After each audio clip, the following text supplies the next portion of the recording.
5ই আগস্টের আগেই এক অজানা নির্দেশ।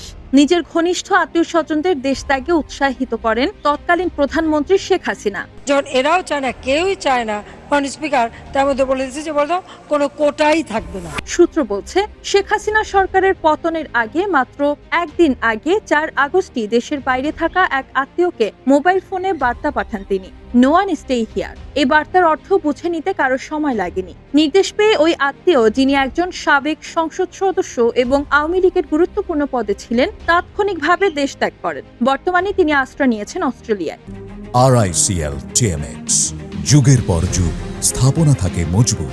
বিসিএস যেভাবে পরীক্ষা হবে, মেধার মাধ্যমে সব নিয়োগ হবে, এতে তো আর কারো আপত্তি থাকার কথা না। জানা গেছে, শেখ হাসিনা শুধু বঙ্গবন্ধু পরিবারের সদস্য এবং নিকটাত্মীয়দেরই দেশ ছাড়া নির্দেশ দেন। হোয়াটসঅ্যাপ গ্রুপের মাধ্যমে একটি নির্দিষ্ট গোপন বার্তা পাঠান তিনি। একটি পরিবার, একটি দল, একটি বার্তা, দেশ ছাড়ো।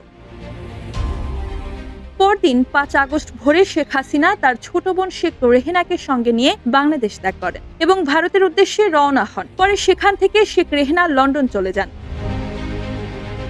অন্যদিকে শেখ হাসিনার নেতৃত্বাধীন রাজনৈতিক দল আওয়ামী লীগের সকল কার্যক্রম সাময়িকভাবে নিষিদ্ধ করেছে বর্তমান অন্তর্বর্তীকালীন সরকার। নানা অভিযোগে গ্রেফতার হয়েছেন সাবেক মন্ত্রী, প্রতিমন্ত্রী ও সংসদ সদস্যরা।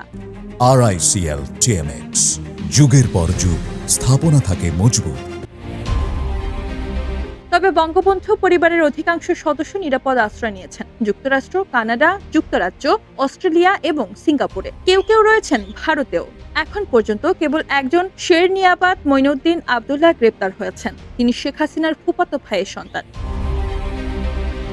সরকার পতনের মাত্র একদিন আগেই শেখ হাসিনা যেভাবে ঘনিষ্ঠদের সিগন্যাল দিয়েছেন, তা রাজনৈতিক মহলে প্রশ্ন তুলছে। এই পরিকল্পনা কি ছিল পূর্ব পরিকল্পিত? আর যারা দেশের জন্য শপথ নিয়েছিলেন, তারা কি শুধু নিজেদের সুরক্ষা নিয়ে ভাবলেন?